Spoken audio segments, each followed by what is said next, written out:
Good morning, everyone. We continue the halachot of mechirat chametz. The selling of the chametz, as we said yesterday, that from the Torah is not allowed to leave chametz belong to me. Lo yira'eh lecha chametz velo yira'eh lecha seo. But if it's not belong to me, then there is no problem. So the Chachamim had a very special takana, an idea that we can sell our chametz and then we can use it after Pesach, because in Pesach, during Pesach, it doesn't belong to us. And that's something we can rely on. It's not just something with the avad. If you did it and you don't have any other reason, we can really rely on this thing.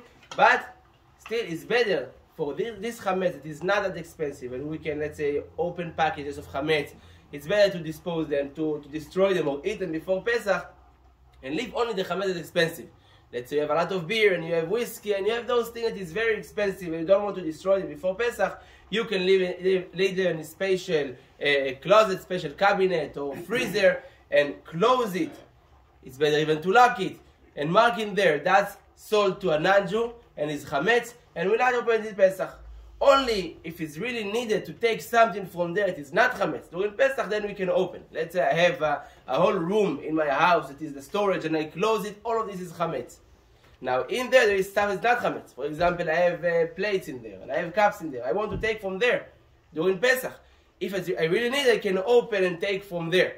But lekatchila is better to leave it closed all through Pesach, because that belongs to a non-Jew. One more very important thing, that selling the chametz is not just a thing that we sign on a paper and that's it. We need to understand that for us, it's sold.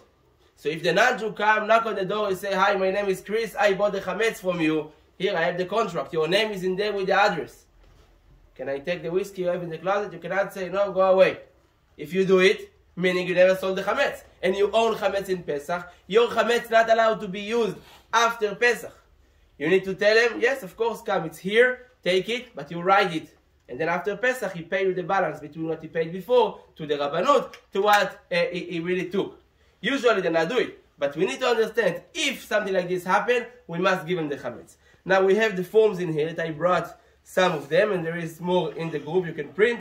That's the idea of selling the chametz. It's saying here that you make me a shaliach to sell the chametz. Erev Pesach, meaning next Wednesday, we go together, all the rabbis in Bergen County, and we sell it to a goy, all of the chametz. You put your address, of course it's needed, because we need to know where it's sold. And if you have more places, let's say you have an office, you have a warehouse, that you also want to sell the chametz in there, because you have some chametz stored in there, you need to write another address, and it's better to write where they are located, all the chametz.